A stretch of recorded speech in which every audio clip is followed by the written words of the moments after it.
IMF کے ساتھ مذاکرات کامیاب، سٹاف لیول معاہدہ طے پا کیا۔ پاکستان کو 1.1 ارب ڈالر ملیں گے۔ IMF اعلامیے کے مطابق IMF ایگزیکٹو بورڈ کی منظوری سے آئندہ ماہ آخری قسط ملے گی۔ آخری قسط ملتے ہی 3 ارب ڈالر کا سٹینڈ بائی ارینجمنٹ ختم ہو جائے گا۔ IMF کے ساتھ مذاکرات کامیاب، سٹاف لیول معاہدہ طے پا گیا۔ پاکستان کو 1.1 ارب ڈالر ملیں گے۔ IMF اعلامیے کے مطابق IMF ایگزیکٹو بورڈ کی منظوری سے آئندہ ماہ آخری قسط ملے گی اور آخری قسط ملتے ہی 3 ارب ڈالر کا سٹینڈ بائی ارینجمنٹ ختم ہو جائے گا۔ نئے قرض پروگرام کے لیے بھی باقاعدہ مذاکرات آئندہ ماہ شروع ہوں گے۔ سعودی عرب ہمیشہ پاکستان کے ساتھ کھڑا رہے گا۔ دونوں ممالک کے تاریخی اور برادرانہ تعلقات ہیں، ہمیشہ ایک دوسرے کے ساتھ کھڑے رہے۔ سعودی ولی عہد شہزادہ محمد بن سلمان کا army chief general Asim Munir سے ملاقات میں اظہار خیال۔ ISPR کے مطابق آرمی چیف نے پاکستان کے لیے حمایت پر سعودی قیادت کا شکریہ ادا کیا۔ علاقائی امن و سلامتی، دو طرفہ دفاع اور باہمی دلچسپی کے وسیع تر امور پر تبادلہ خیال کیا گیا۔ سعودی chief of general staff general فیاض بن حامد کی ملاقات میں شرکت کی گئی۔ ISPR کے مطابق آرمی چیف سید عاصم منیر نے سعودی ولی عہد شہزادہ محمد بن سلمان سے ملاقات کی۔ دونوں رہنماؤں نے علاقائی امن و سلامتی اور دو طرفہ دفاع اور سیکیورٹی تعاون سمیت باہمی دلچسپی کے امور پر بات چیت کی۔ ملاقات میں شہزادہ خالد بن سلمان بن عبدالعزیز آل سعود، سعودی وزیر دفاع جنرل فیاض بن حمید الرویلی، چیف آف جنرل سٹاف سعودی مسلح افواج اور انجینئر طلال عبداللہ العتیبی کے معاون وزیر دفاع اور دیگر اعلیٰ عسکری قیادت موجود تھی۔ سعودی ولی عہد شہزادہ محمد بن سلمان نے کہا کہ سعودی عرب اور پاکستان کے تاریخی، برادرانہ اور مضبوط تعلقات ہیں۔ دونوں ممالک ہمیشہ ایک دوسرے کے ساتھ کھڑے رہے ہیں۔ شہزادہ محمد بن سلمان نے دو طرفہ تعلقات کو مزید مضبوط بنانے کی خواہش کا اظہار کیا۔ انہوں نے واضح کیا سعودی عرب مستقبل میں بھی ہمیشہ پاکستان کے ساتھ کھڑا رہے گا۔ آرمی چیف نے پاکستان کے لیے گرم جوشی کے جذبات اور حمایت پر سعودی قیادت کا شکریہ ادا کیا۔ خالد محمود، ایکسپریس نیوز، اسلام آباد۔ وزیر اعظم شہباز شریف کی زیر صدارت خصوصی سرمایہ کاری سہولت کونسل کی ایپکس کمیٹی کا اجلاس کل ہوگا۔ Army chief general Asim Munir سمیت چاروں صوبوں کے وزرائے اعلیٰ شریک ہوں گے۔ اجلاس میں سابق نگران وزیر اعظم انوار الحق کاکڑ سمیت سابق وزراء اپنی مدت کے دوران ہونے والی ایپکس کمیٹی کے اجلاسوں سے متعلق بریف کریں گے۔ وزیر اعظم شہباز شریف کی زیر صدارت خصوصی سرمایہ کاری سہولت کونسل کی ایپیکس کمیٹی کا اجلاس کل ہوگا۔ آرمی چیف جنرل سید عاصم منیر سمیت چاروں صوبوں کے وزرائے اعلیٰ شریک ہوں گے۔ اجلاس میں سابق نگران وزیر اعظم انوار الحق کاکڑ سمیت سابق وزراء اپنی مدت کے دوران ہونے والے ایپیکس کمیٹی کے اجلاسوں سے متعلق بریف کریں گے۔ اجلاس میں سالانہ ترقیاتی پروگرام BISP سے متعلق امور کو زیر غور لایا جائے گا۔ مذکورہ پروگرام سے متعلق صوبوں کو کہا جائے گا کہ وہ اپنے اقدامات کو کمیٹی کے ساتھ شیئر کریں۔ آرمی چیف کی سعودی ولی عہد محمد بن سلمان کے ساتھ ملاقات اور آئندہ انویسٹمنٹ سے متعلق بھی آگاہ کیا جائے گا۔ وزیر اعظم شہباز شریف کی زیر صدارت خصوصی سرمایہ کاری سہولت کونسل کی اپیکس کمیٹی کا اجلاس کل ہوگا۔ Army chief general Asim Munir سمیت چاروں صوبوں کے وزرائے اعلیٰ شریک ہوں گے۔ اجلاس میں سابق نگران وزیر اعظم انوار الحق کاکڑ سمیت سابق وزراء اپنی مدت کے دوران ہونے والی ایپکس کمیٹی کے اجلاسوں سے متعلق بریف کریں گے۔ اجلاس میں سالانہ ترقیاتی پروگرام BISP سے متعلق امور کو زیر غور لایا جائے گا۔ ایک بار پھر بات کرتے ہیں عامر الیاس رانا سے۔ عامر صاحب بتائیے گا کیا کہنا چاہیں گے؟ دیکھیں، کیونکہ ایک بڑی جائزے کے ساتھ آئی ہے سامنے کہ جب 57% NFC ایوارڈ کے تحت صوبوں کو براہ راست پیسے چلے جاتے ہیں وفاقی محصل میں سے، تو پھر اس کے بعد BISP کے اندر PSDP میں منصوبے صوبوں کے ساتھ ہوتے ہیں، تو وہ یہ تجویز آ رہی ہے جو کہ آگے CCI میں بھی جائے گی کہ جو منصوبے وفاق صوبوں میں کر رہا ہے ان کے اندر وہ 50% کا شیئر لیں اپنا اپنا جس طرح ان کا بنتا ہے، اور دوسرے جو سرمایہ کاری کی اجازت ہونی ہے تو آپ کویت والے اسلام آباد اور راول پنڈی کے اندر پیڈ پانی دیں گے کہ جتنا آپ استعمال کریں گے کارڈ دیے جائیں گے۔ وہ پھر چاگی میں مائننگ کے اندر بھی پانی کی سہولت دینے جا رہے ہیں۔ 150 ایکڑ کا اسلام آباد میں IT پارک کویت بنانے جا رہا ہے، اور جو منصوبے UAE کے ساتھ، قطر کے ساتھ، سعودی عرب کے ساتھ ڈیولپ ہو چکے ہیں، اب ان کی فائنل منظوری ہوگی۔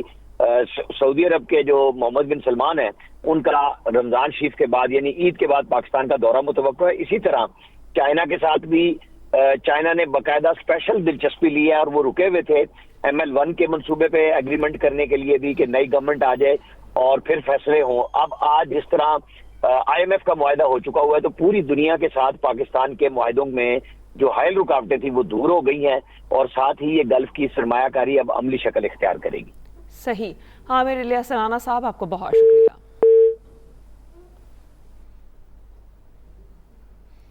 آگے بڑھتے ہوئے آپ کو بتائیں کہ بانی پی ٹی آئی نے سپریم کورٹ میں عام انتخابات دھاندلی کے لیے کمیشن تشکیل دینے کی درخواست دائر کر دی. سپریم کورٹ کے غیر جانبدار حاضر سروس ججز پر مشتمل جوڈیشل کمیشن تشکیل دیا جائے. درخواست میں استدعا کی گئی کمیشن عام انتخابات کا آڈٹ اور اس کے بعد ہونے والے نتائج کا آڈٹ کرے. ملک میں بننے والی وفاقی اور صوبائی حکومتوں کو فوری کام سے روکا جائے. جوڈیشل کمیشن کی رپورٹ کو پبلک کرنے کی استدعا بھی کی گئی. بانی پی ٹی آئی نے سپریم کورٹ میں عام انتخابات دھاندلی کے لیے کمیشن تشکیل دینے کی درخواست دائر کر دی.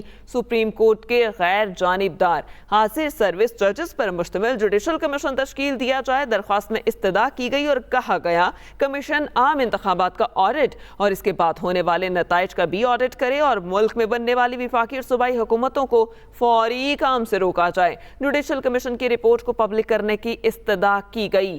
سپریم کورٹ کے غیر جانبدار حاضر سروس ججز پر مشتمل جوڈیشل کمیشن تشکیل دینے کی استدعا کی گئی. اس پر تفصیلات جان لیتے ہیں جہاں زیب عباسی سے. جہاں سے بتائیے گا درخواست میں اور کیا استدعا کی گئی؟ دیکھیں آرٹیکل 184 کے شق 3 کے تحت سپریم کورٹ میں براہ راست پی ٹی آئی کی جانب سے یہ درخواست دائر کی گئی ہے اور سپریم کورٹ میں دائر کی گئی اس درخواست میں جو عام انتخابات 8 فروری کو جن کا انعقاد ہوا تھا ان میں مبینہ دھاندلی کے الزام کی تحقیقات کے لیے جوڈیشل کمیشن تشکیل دینے کی استدعا کی گئی ہے. اہم بات یہ ہے کہ کمیشن کی تشکیل کے معاملے پہ اس کا ایک ریویو موجود ہے جس پہ وہ یہ قرار دے چکے ہیں کہ کمیشن کی تشکیل کا اختیار وفاقی حکومت کو ہے. لیکن یہاں پہ ایک political party P T I نے یہ مطالبہ کیا ہے اس آئینی درخواست کے ذریعے کہ جوڈیشل کمیشن تشکیل دیا جائے. اور اب اگر یہ پٹیشن سماعت کے لیے مقرر ہوگی بھی تو اس سے پہلے کا پروسیس یہ ہوگا کہ پہلے یہ درخواست پریکٹس اینڈ پروسیجر کمیٹی کے پاس آئے گی. 3 رکنی کمیٹی اگر اس کو اپروو کرے گی تو پھر اس کے بعد اس کے اوپر کوئی فیصلہ ہو سکے گا. اس پٹیشن میں مختلف ملکی اور غیر ملکی میڈیا رپورٹس کا بھی حوالہ دیا گیا اور کہا گیا کہ ان انٹرنیشنل میڈیا میں بھی اس معاملے کے اوپر رپورٹ ہوا کہ مبینہ دھاندلی ہوئی ہے اور اس کے ساتھ ساتھ اس معاملے پہ جوڈیشل کمیشن تشکیل دینے کی اس معاملے پر بھی غور کیا جائے. جہاں زیب عباسی آپ کا شکریہ. سپریم کورٹ نے 9 مئی واقعے کے 5 ملزمان کی ضمانت بعد از گرفتاری منظور کر لی. جسٹس جمال خان مندوخیل نے ریمارکس دیے اپنا سیاسی کھیل سیاسی میدان میں لڑیں, عدالتوں میں سیاسی لڑائی نہ لڑیں. جب اسلحہ برآمد نہیں ہوا تو متعلقہ شق کا اطلاق نہیں ہو سکتا. کیا کسی کا سیاسی جماعت سے تعلق رکھنا جرم ہے؟ کیا ریلی میں شرکت کرنا جرم ہے؟ کیا ایک ہیڈ کانسٹیبل کی بات مانے کہ سابق وزیر اعظم غدار ہیں؟ مزید کہا نظام کو چلنے دیں. جسٹس مسرت ہلالی نے ریمارکس دیے گواہ پولیس والے بھی ہو سکتے ہیں لیکن شواہد تو دکھا دیں. ملزمان کی ضمانتیں 50 ہزار روپے کی ضمانتیں مچلکوں کے عوض منظور کی گئیں. ملزمان پر 9 اور 10 مئی کی درمیانی شب راولپنڈی میں توڑ پھوڑ کا الزام تھا. قومی اسمبلی میں اپوزیشن لیڈر اور اہم کمیٹیوں کی تشکیل میں ڈیڈ لاک پیدا ہو گیا. 85 سے زائد ارکان آزاد ہیں. حکمران سنی اتحاد کونسل کو پارلیمانی جماعت ماننے سے انکاری. قائد حزب اختلاف نے طے ہونے کے بعد ہی پی اے سی اور دیگر قائمہ کمیٹیوں کا فیصلہ کیا جائے گا. مزید کیا تفصیلات ہیں وقاص احمد سے جانتے ہیں. وقاص بتائیے گا. حکومت سازی کا عمل مکمل ہوئے تقریباً 2 ہفتے سے زائد کا وقت گزر چکا ہے لیکن اپوزیشن لیڈر کے معاملے پر ابھی بھی ڈیڈ لاک برقرار ہے اور اپوزیشن لیڈر کی تقرری نہ ہونے کی وجہ سے جو اہم کمیٹیاں ہیں جو پارلیمان کے اندر ہوتی ہیں قومی اسمبلی کی کمیٹیوں کی وہ بھی ڈیڈ لاک میں پیدا ہو چکا ہے اور ابھی تک ایک بھی کمیٹی 50 سے زائد ارکان اسمبلی جو آزاد رکھی جی قائد حزب اختلاف طے ہونے کے بعد ہی پی اے سی اور دیگر قائمہ کمیٹیوں کا فیصلہ کیا جائے گا. قومی اسمبلی میں اپوزیشن لیڈر اور اہم کمیٹیوں کی تشکیل میں ڈیڈ لاک پیدا ہو گیا. 85 سے زائد ارکان آزاد ہیں. حکمران سنی اتحاد کونسل کو پارلیمانی جماعت ماننے سے انکاری. قائد حزب اختلاف طے ہونے کے بعد ہی پی اے سی اور دیگر قائمہ کمیٹیوں کا فیصلہ کیا جائے گا. آپ کو بتایا جا رہا ہے قومی اسمبلی میں اپوزیشن لیڈر اور اہم کمیٹیوں کی تشکیل میں ڈیڈ لاک پیدا ہو گیا. 85 سے زائد ارکان آزاد ہیں. حکمران سنی اتحاد کونسل کو پارلیمانی جماعت ماننے سے انکاری. قائد حزب اختلاف طے ہونے کے بعد ہی PAC اور دیگر قائمہ کمیٹیوں کا فیصلہ کیا جائے گا. ایک بار پھر بات کرتے ہیں وقاص احمد سے. وقاص، اس حوالے سے بتائیے گا. یہ بالکل دیکھیں، حکومت سازی کا عمل مکمل ہوئے تقریباً 2 ہفتے سے زائد کا وقت جو گزر چکا ہے، اور حکومت سازی کے عمل کے بعد سب سے اہم مرحلہ جو ہوتا ہے وہ قومی اسمبلی میں اپوزیشن لیڈر کی تقرری کا ہوتا ہے، اور تقریباً 2 ہفتے سے زائد کا وقت گزر چکا ہے کہ اپوزیشن لیڈر کی تقرری کا عمل جو ہے مکمل نہیں ہو سکا. اور یہ عمل مکمل نہ ہونے کی وجہ سے جو اہم کمیٹیاں ہیں جو پارلیمان قومی اسمبلی کے اندر جو موجود ہوتی ہیں ان کی بھی جو ہے وہ ابھی التوا کا شکار ہے، اور کوئی بھی کمیٹی جو ابھی تک تشکیل نہیں دی جا سکی، جس میں پبلک اکاؤنٹس کمیٹی شامل ہے، کشمیر کمیٹی شامل ہے، اور تقریباً 30 سے زائد قائمہ کمیٹیاں اور اسپیشل کمیٹیز جو شامل ہیں ان کی تشکیل بھی ابھی نہیں ہو سکی. سنی اتحاد کونسل جو آزاد اراکین ہے، تقریباً 85 سے زائد آزاد اراکین نے قومی اسمبلی میں سنی اتحاد کونسل میں شمولیت اختیار کی تھی، لیکن حکومتی جو اراکین ہیں، جو حکومتی پارٹی ہے، ان کی جانب سے، حکمران پارٹی کی جانب سے ان سنی اتحاد کونسل کو پارلیمانی پارٹی جو تسلیم کرنے سے جو وہ انکاری دکھائی دیتی ہے، جس کی وجہ سے تمام عمل جو ہے وہ اس وقت ڈیڈ لاک کا شکار ہے. اور اٹارنی جنرل سے بھی جو ہے وہ اسپیکر آفس کی جانب سے جو ہے وہ قانونی رائے طلب کی گئی تھی، اور ابھی تک وہ بھی قانونی رائے نہیں آئی، جس کی وجہ سے پارلیمانی لیڈر اور اپوزیشن لیڈر جو 2 اہم عہدے ہیں پارلیمان کے اندر، وہ جو ہے وہ تقرری تاحال جو ہے وہ ممکن نہیں ہو سکی. جی وقاص احمد، آپ کا شکریہ.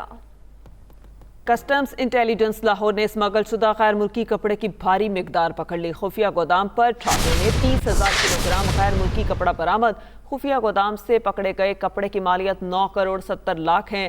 ایڈیشنل ڈائریکٹر چوہدری رضوان کا یہ کہنا ہے. مزید کیا تفصیلات ہیں جانتے ہیں عامر نوید چوہدری سے. عامر، بتائیے گا. جی بالکل، کسٹم انٹیلیجنس لاہور نے اسمگلرز کے خلاف ایک بڑی کارروائی کی ہے. لاہور کے علاقے سبزہ کے قریب ایک خفیہ گودام پر چھاپا مارا گیا، تو وہاں سے 30,000 کلو گرام سے زائد غیر ملکی جو ہے وہ کپڑا برآمد کیا گیا. اس حوالے سے ڈائریکٹر جنرل کسٹم انٹیلیجنس فیض احمد چدر کی انفارمیشن کے اوپر ڈائریکٹریٹ لاہور نے ایک ٹیم تشکیل دی. ٹیم کی سربراہی جو ہے ڈپٹی ڈائریکٹر یاور حیات نے کی. جب ٹیم نے سبزہ کے خلاف یہ کارروائی کی تو نہ صرف وہاں سے بھاری مقدار میں غیر ملکی کپڑا برآمد کیا گیا، بلکہ وہاں سے اس کپڑے کو سٹچ کر کے ملک کے مختلف علاقوں میں مختلف برانڈز کے نام سے سپلائی بھی کیا جاتا تھا. اس حوالے سے کسٹم انٹیلیجنس کے ایڈیشنل ڈائریکٹر رضوان بشیر کریر کا یہ کہنا ہے کہ ملزم کے خلاف FIR درج کر دی گئی ہے، اور گودام کو سیل کر کے 5 ٹرک سے زیادہ جو غیر ملکی کپڑا ہے وہ کسٹم کے ویئر ہاؤس میں منتقل کر دیا گیا. جی FIR درج کر لی گئی ہے. عامر نوید، آپ کا شکریہ. وزیر اطلاعات پنجاب اسما بخاری کہتی ہیں شیر افضل مرورت اور شاندانہ گلزار کو بے بنیاد الزامات لگانے پر مریم نواز سے معافی مانگنی چاہیے. اسما بخاری نے کہا شیر افضل مروت نے کہا ان کی سپاری دی گئی، جبکہ شاندانہ گلزار نے مریم نواز پر ضلع شاہ کے قتل سے متعلق الزامات لگائے، مگر جب ثبوت دینے کی باری آئی تو دونوں مکر گئے. شیر افضل اور شاندانہ گلزار اپنے لیڈر کی طرح بھاگنے کے عادی ہیں. انہوں نے کہا کہ ضلع شاہ کا قاتل کون ہے. یاسمین راشد کا ڈرائیور بہت پہلے بتا چکا ہے. پاکستان اور اردن کے درمیان فیفا ورلڈ کپ 2026 کوالیفائر 2 کا میچ کل اسلام آباد میں کھیلا جائے گا. اردن کی فٹ بال ٹیم 18 سال بعد گزشتہ رات پاکستان پہنچ گئی. پاکستان اور اردن کی فٹ بال ٹیمیں آج سپورٹس کمپلیکس اسلام آباد میں پریکٹس کریں گی. میچ جمعرات کو دوپہر 2 بجے کھیلا جائے گا. اردن کے سفیر ڈاکٹر مائن خریس نے ٹیم کا استقبال کیا. پاکستان فٹ بال ٹیم کے کپتان عیسیٰ سلیمان نے اپیل کی ہے کہ شائقین زیادہ سے زیادہ تعداد میں میچ دیکھنے آئیں اور حوصلہ افزائی کریں. ان کا کہنا ہے ٹیم بھرپور ٹریننگ کر رہی ہے. تمام کھلاڑیوں کو کوالیفائر میچ کا انتظار ہے. پاکستانی باکسر نثار احمد خان اچکزئی نے تھائی لینڈ میں جاری ٹورنامنٹ کے فائنل میں بھارتی باکسر کو شکست دے کر قومی پرچم بلند کر دیا. بلوچستان کے ضلع کلا عبداللہ سے تعلق رکھنے والے نثار احمد خان اچکزئی نے بینکاک میں جاری ورلڈ موئے تھائی چیمپئن شپ میں انٹرنیشنل باکسنگ ٹورنامنٹ جیت لیا. نثار احمد خان اچکزئی نے 12 مارچ سے جاری 40 ملکی انٹرنیشنل باکسنگ ٹورنامنٹ میں بھارتی حریف بجر سنگھ کو شکست دی اور پہلے ہی راؤنڈ میں اس سے ناک آؤٹ کر کے ٹائٹل پاکستان کے نام کر لیا. نثار اچکزئی کہتے ہیں سرکاری سرپرستی ملے تو ملک کے لیے کئی اعزاز حاصل کر سکتا ہوں. پبلک اور پرائیویٹ یونیورسٹیز میں PhD کروانے کی بھیڑ چال لگی ہوئی ہے. چیئرمین HEC کا وائس چانسلرز کی تقریب سے خطاب. کہا